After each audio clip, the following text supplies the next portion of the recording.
복음은 넓다. 여러분, 복음은 정말 어마무시하게 넓습니다. 우리가 지금 사도행전을 계속 보는 이유는 하나님이 어떻게 하나님의 나라를 크게 확장해 나가고 계시는가입니다. 사도행전은 복음이 움직이는 이야기입니다. 오늘 그 움직임 속에 이제 1절에 나오는 가이사랴의 고넬료라는 사람이 뜬금없이 나옵니다. 뜬금없이. 이 가이사랴가 어디에 있냐면 지중해, 저 바닷가 파란색이 지중해거든요. 이스라엘 남북으로 길게 뻗은 국가예요. 그 지중해를 끼고 있는 하나의 도시입니다. 가이사랴. 가이사랴의 뜻은 가이사 황제에게 바치는 도시란 뜻입니다. 그러니까 시저, 가이사르, 이렇게 우리가 흔히 아는 황제를 칭하는 가이사 황제에게 건축광이었던 당시의 헤롯 왕이 아부의 어떤 의미에서 가이사 황제를 위한 멋있는 도시를 지어줬습니다. 저 가이사라는 로마 군대의 주둔지예요. 왜 그러냐면 로마가 저쪽에 있거든요. 저쪽에서 배를 타고 정박하기 좋았던 항구 도시입니다. 그 항구 도시를 잘 꾸며서 바친 거예요. 그 장소에 오늘 등장하는 고넬료라는 사람이 살고 있었는데, 고넬료라는 사람의 직업은 이탈리아 부대의 백부장이었습니다. 백부장이란 말은 100명의 부하가 있는 겁니다. 그 100명의 부하를 거느리면 백부장이고, 그 백부장을 6명 거느리면 천부장이 됩니다. 아시죠? 그 백부장을 10명 거느리면 천부장이 되고, 그 천부장을 6명 거느리면 군단장이 됩니다. 레기온이라는데, 여러분이 귀신 들린 사람 아시죠? 거라사 광인. 너의 이름이 뭐냐니까 우리는 군대 귀신입니다. 그 군대가 숫자적으로 말하면 6,000명을 얘기하는 거예요. 6,000명. 그러니까 그 악한 영이 얼마나 한 영혼을 그렇게 괴롭히는지 알 수 있습니다. 100명의 군사를 거느릴 리더십을 가진 이탈리아 부대의 백부장 고넬료가 오늘 본문에 뜬금없이 등장을 합니다. 이 사람은 어떻게 하나님을 믿게 되었을까? 그를 소개하는 그 문장이 2절에 잘 나와 있습니다. 그는 우선 경건했다 그러고, 그는 온 집안과 더불어 하나님을 경외하는 자였고, 하나님을 경외하는 자니까 당연히 기도 생활도 했겠죠. 그러면서 어려운 이웃을 돕던 구제 사역에도 힘을 쏟던 사람이었습니다. 그러니까 그 사람은 신앙적으로 굉장히 착한 사람이에요. 종교적으로도 모범적인 사람이고 윤리적으로도 흠잡을 데가 없는 사람임을 알 수 있습니다. 사실 여러분, 우리가 일제시대를 생각하면 일본의 어떤 순사가 우리 조선민들에게 어떻게 되었을 것 같아요? 좀 힘으로, 그죠? 막 무력으로 그렇게 했겠죠. 물론 개 중에 좋은 사람도 있었겠지만 그런 이미지예요. 그런 이미지. 100명의 군대를 거느리는 그 리더십을 갖고 있는 이 사람 백부장이면 굉장히 힘 있는 사람이고, 함부로 하더라도 누가 뭘 할 사람 없습니다. 이스라엘 사람들을 폭력적으로 포갑한다 할지라도 전혀 어색하지 않는 그런 사회적 분위기 속에 이 사람은 착했습니다. 왜 그러냐면 그 사람은 유대교로 개종한 이방인이었습니다. 유대교에 하나님 믿었거든요. 그의 삶은 경건과 경외와 기도라는 이 단어 속에 다 들어있는 거죠. 종교적으로도 윤리적으로도 굉장히 모범적인 사람이었습니다. 이 사람이 어떻게 하나님을 믿었을까? 어떤 계기로 하나님을 알게 되었을까? 성경은 얘기를 해주지 않습니다. 사도행전 2장에 오순절이 임합니다. 예루살렘 도시에 오순절이 임할 때 사도행전 2장에는 그 오순절 절기를 지키기 위해서 흩어져 있던 이스라엘 백성들, 유대인들, 디아스포라라 불리는 그 흩어져 있던 사람들이 15개 지역에서 왔다는 정보를 줍니다. 그 중에 사도행전 2장 10절에 가면 이런 성경 말씀이 있습니다. 부르기아와 밤빌리아, 애국과 및 구레네에 가까운 리비아 여러 지방에 사는 사람들과 로마로부터 온 나그네라는 말이 있습니다. 이미 로마에 복음이 들어가 있었던 것 같아요. 로마에 정확하게는 유대교를 믿던 사람들이 있었던 것 같아요. 그러다 보니까 어떤 경로를 통해서 고넬료가 믿게 되었는지 모르겠지만 고넬료는 구약의 하나님을 섬기는 사람이었다는 사실을 알게 됩니다. 그러니 그는 당연히 경건하고 하나님을 경외하고 기도하는 삶을 살 수밖에 없었던 거죠. 그의 삶의 특징은 4절에도 잘 나옵니다. 천사가 왔을 때 고넬료를 어떻게 평가하냐면 기도와 구제가 하나님께 상달되어 기억되었다 이렇게 얘기하거든요. 그러니까 그의 삶은 기도 생활과 구제 생활이 아주 모범적으로 잘 드러나고 있었다는 거죠. 그리고 이제 어느 날 하루, 자 3절에 가시면 제9시쯤 여러분 9시 하면은 우리가 좀 반갑죠, 여러분. 여기다가 더하기 6을 하면 오늘날의 시간이 됩니다. 제9시니까 오후 3시가 됩니다. 15시, 오후 3시. 유대인들은 하루 3번 기도하는 습관이 있다 그랬죠? 오전 9시, 정오 12시, 오후 3시. 성경에는 3시, 6시, 9시. 십자가를 생각하시면 돼요. 이 3번의 기도 시간이 있는데 고넬료가 제9시쯤에 환상 중에 하나님의 사자를 만나거든요. 그러니까 아마 확률적으로 고넬료가 이 시간에 몰렸을 것 같아요. 기도했다는 사실을 생각할 수 있습니다. 기도를 안 해도 상관없고요. 어쨌든 제9시에 환상을 보게 되는데 하나님의 메신저가 온 거예요. 천사가 왔습니다. 그리고 고넬료의 이름을 알아요. 고넬료야라고 부릅니다. 하나님도 알고 계셨고 천사도 아는 그 고넬료를 부르는데 고넬료가 그때 뭐라고 얘기하냐면 주목하고 두려워했다고 성경에 나옵니다. 4절에. 그리고 묻습니다. 주여 무슨 일이십니까? 당황스럽겠지만 차분하게 묻습니다. 그리고 천사가 말하는 것은 너의 기도 생활과 너의 구제 생활이 하나님께 올려진 바 되었고 기억하신 바가 되었다. 이제 내가 너한테 미션을 하나 주는데 지금 네가 욥바로 사람을 보내어서 베드로를 너희 집으로 청해 오라는 거예요. 베드로를 데리고 와라는 겁니다. 지금 무슨 일이 일어나고 있습니까? 이게 어떤 일이 지금 벌어지고 있냐면 사도행전 1장 8절 말씀이 실행되고 있는 겁니다. 자, 1장 8절을 올려주세요.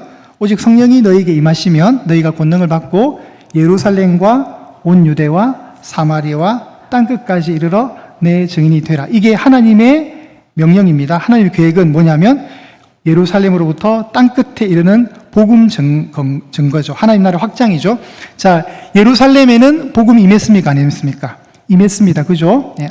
나면서부터 걷지 못했던 안진뱅이를 일으키는 사건을 통해서 표적이 된 거예요. 그리고 지난주에 애니야 얘기 들어보셨죠? 도르가 얘기가 있었죠? 루따와 요빠 지역, 그 유대 땅 한 지명이었던 요빠와 루따 지역을 통해서 온 유대가 복음으로 지금 충만해지고 있다는 사실을 알게 되고 그 앞서서 빌립이 사마리아 땅에도 복음을 전했습니다. 그죠? 그러니까 예루살렘도 지금 부흥하고 있고 온 유대 땅도 부흥하고 있고 사마리아도 부흥하고 있습니다. 이제 한 군데가 남은 거예요. 어디입니까? 땅끝이에요. 땅끝을 가기 위한 하나의 마중물과 같은 역할을 하게 되는 사람이 대표적인 사람 백부장 고넬료였던 거예요. 고넬료는 혈통적으로 이방인입니다. 로마 사람이에요. 이탈리아 사람이란 말이에요. 지금으로 따지면. 그러니 이 사람 이방인인데 이 사람은 하나님께 기억한 바가 되는 삶을 살았습니다. 이 착하고 선하고 모범적인 이 사람에게 복음이 필요합니까? 여러분, 예수님이 필요합니까? 네, 필요합니다. 왜냐하면 윤리적으로, 도덕적으로, 종교적으로 모범이 된다고 해서 구원받는 건 아닙니다. 뭐가 필요합니까? 예수 그리스도의 십자가의 구속의 은혜가 필요합니다. 아직 다 갖춘 듯 하지만 고넬료에게 한 가지 없는 공백이 뭐냐면 예수님이라는 은혜의 선물이 아직 비었던 거예요. 자, 이제 하나님이 이 사람을 통해서 이제 땅끝까지 이르는 복음 전략을 구체적으로 계획하고 계시는 겁니다. 여러분, 유대인들은 선택받은 선민이라는 자부심이 있습니다. 그러니 구원은 자기들에게만 임하고 그들의 하나님은 유일신 하나님만 있으면 되는 거예요. 이방인들은 구원 안 받아도 아무 상관없습니다. 불편함이 없는 그런 세계관 속에 있습니다. 그런데 구약을 잘 보시면 하나님은 이방인들을 배제하셨습니까? 품으셨습니까? 이런 질문은 대충 품었다는 뜻이 되겠죠, 여러분? 자, 출애굽기에 보면 출애굽의 이스라엘 백성들 60만, 남자만 60만이었습니다. 장정만 60만 이 인구들 가운데 성경에는 잡족도 섞여 있다고 나옵니다. 잡족이 뭐예요? 당시에 이집트가 정복 전쟁을 통해서 수많은 국가로부터 노예들을 데리고 온 거예요. 그 노예들 중에 이스라엘 혈통이 아닌 아브라함의 혈통이 아닌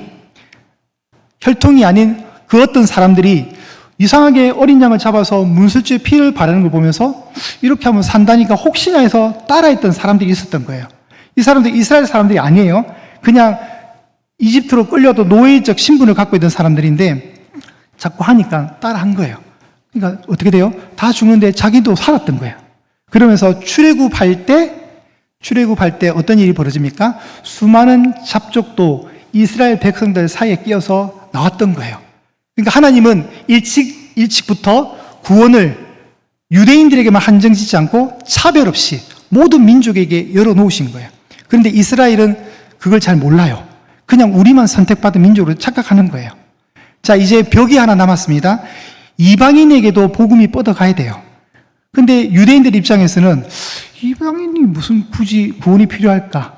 그러니 땅끝까지 복음을 전해야 되는 이 입장에서는 뭔가 일이 벌어져야 돼요.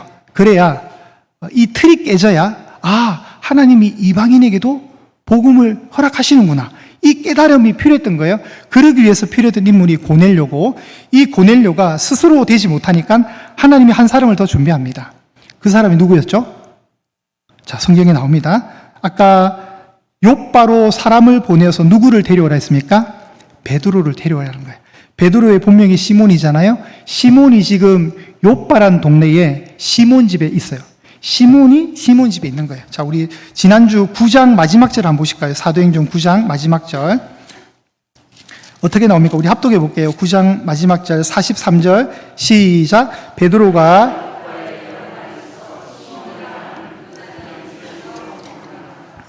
지금 욥바, 이 욥바는 우리 가이사라랑 이렇게 지중해 해안선에 같이 있거든요. 욥바가 보면 우리 6절에 보시면 그는 무두장이 시몬의 집에 유숙하니 그 집은 어디에 있다고요? 해변에 있는 거예요. 해변. 그렇죠. 지중해 해안가에 있는 거예요. 자, 가이사라가 표시되어 있죠. 저기서 내려오면 욥바예요. 그러니까 제가 딱 보니까 오늘날로 말하면 강릉이랑 속초 딱 거리예요. 정확하게. 강릉이랑 속초가 해안가에 있잖아요. 그런 도시예요. 그 도시에 욥바에는 지금 시몬이 있는 거예요. 시몬이 누구의 집에 있었다고요? 시몬 집에 있었던 거예요. 시몬 집에. 근데 이 시몬의 직업이 뭐였어요? 무두장이, 소의 가죽을 벗기는 백정이었단 말이죠. 그런데 이미 베드로가 이런 백정을 상대했다는 것 자체가 이미 약간의 마음이 개방되어 있어요. 근데 베드로에게 지금 뭐가 있냐면 이방인을, 이건 어려운 거예요. 그래서 하나님이 베드로에게 환상을 보여주거든요. 그게 이제 보자기 환상인데 그건 오늘 설교에서는 좀 빼겠습니다.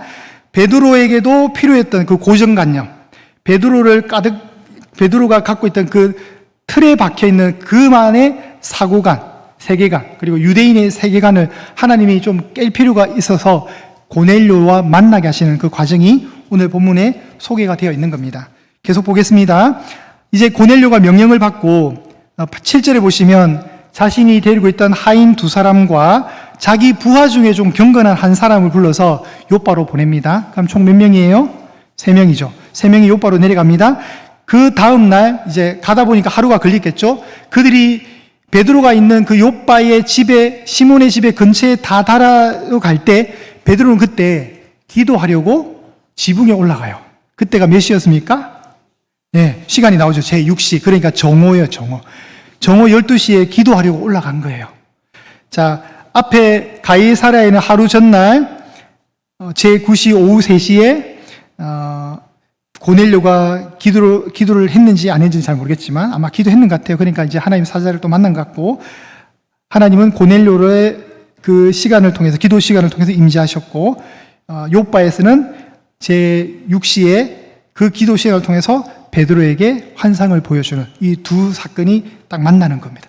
하나님은 땅끝까지 복음이 정언돼야 되는데 유대인들 개념에서는 땅끝은 열애거든요. 그런데 이제 고넬료 이 사건을 통해서 하나님이 일하시고자 하는 겁니다. 복음은 고넬료처럼 모범적인 사람에게도 필요합니다. 여러분, 모범적인 삶을 산다고 해서 천국 가는 거 아닙니다.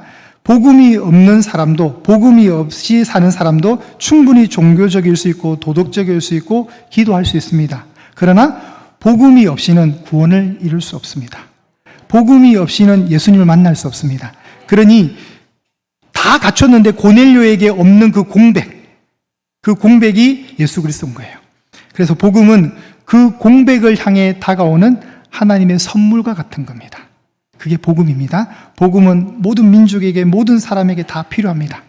그 복음을 위해서 이제 하나님이 지금 이 일들을 이루어 가시는 거죠. 그래서 하나님이 지금 땅끝까지 향한 작업에 밑작업을 지금 하고 계시는 거예요.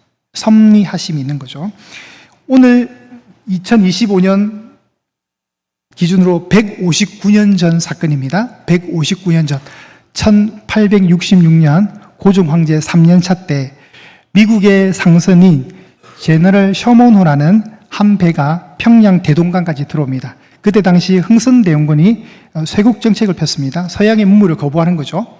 그런데 이제 서양의 그 제국들은, 열강들은 어쨌든 조선 땅이든 이 동아시아의 그 땅들을 열어서 장사를 하고 싶었던 거예요. 이권을 남기고 싶었던 거죠. 근데 이제 쇄국 정책에 막혀서 잘 되지 않아요. 개항을 요구하지만 거절합니다.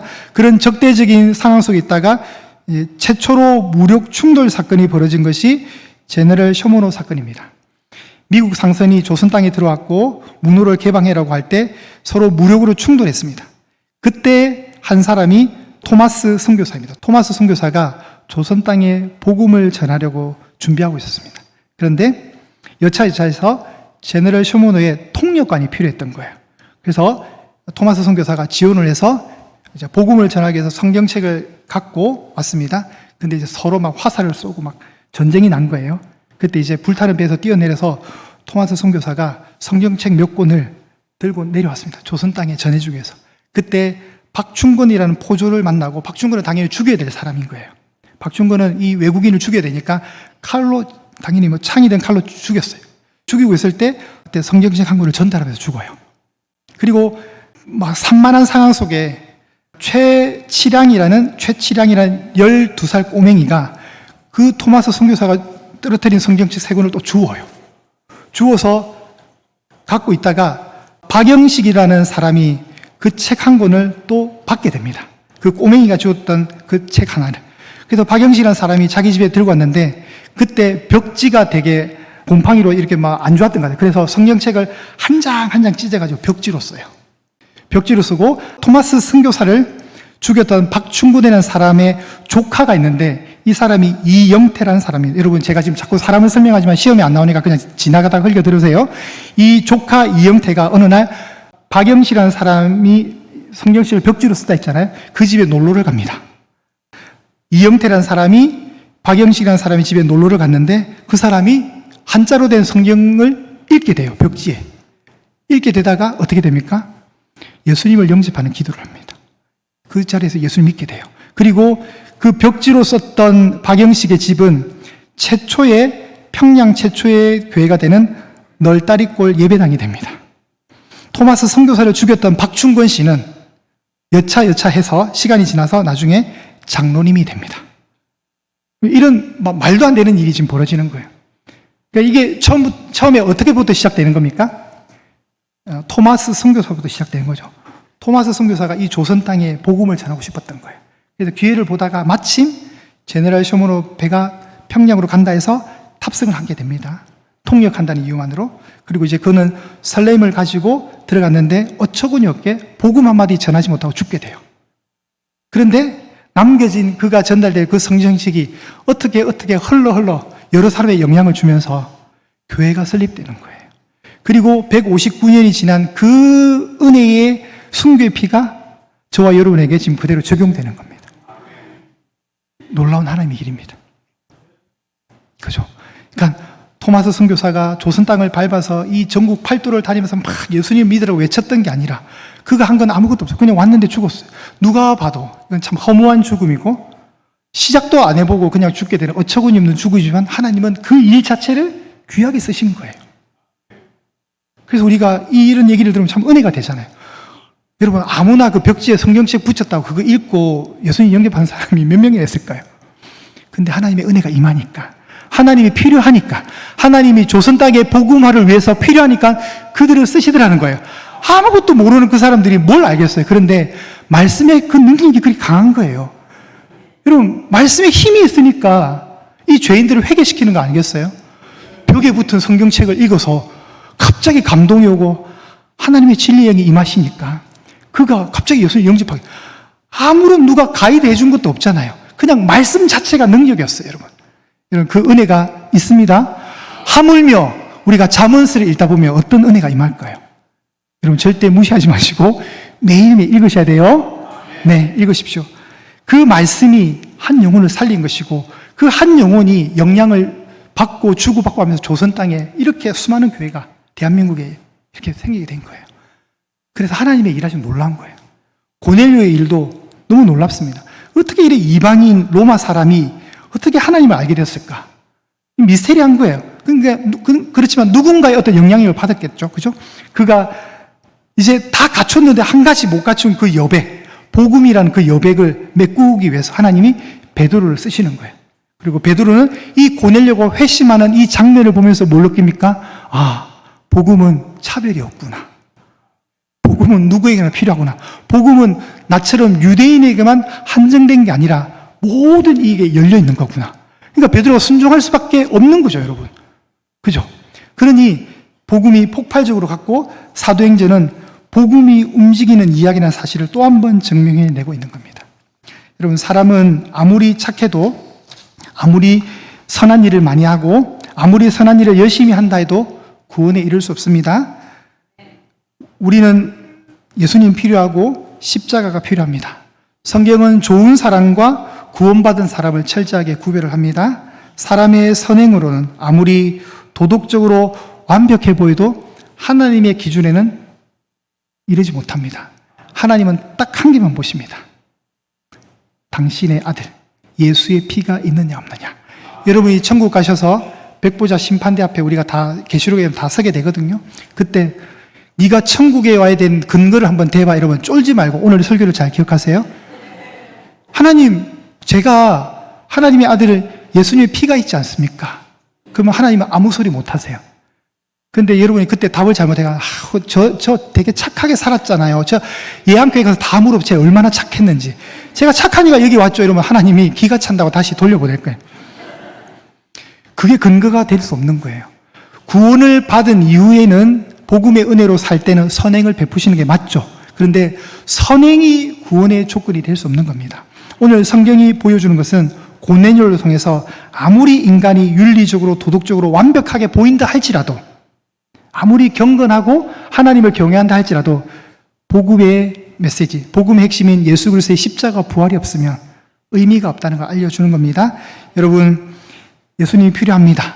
이제 우리가 남은 날 동안 우리가 살아갈 시간들 속에 여러분은 지금도 하나님은 고넬료를 찾고 계실 것이고, 여러분은 하나님이 명령하실 때 그런 고넬료를 잘 발견하셔서 베드로처럼 중간 통로 역할을 해주셔야 됩니다. 주의 잘 들어보시면서 복음을 소개하십시오. 여러분의 남은 날 동안의 선한 숙제는 복음을 전하는 일입니다.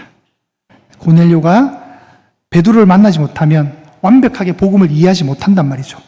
그러니 그 누군가, 하나님은 지금도 고넬료를 준비하고 계시고 우리를 통해서 예수님을 알게 만드실 그 무언가의 작업이 기다리고 있단 말이죠. 설레임과 기대 속에서 여러분이 이 선한 일에 귀하게 쓰임받기를 축복합니다.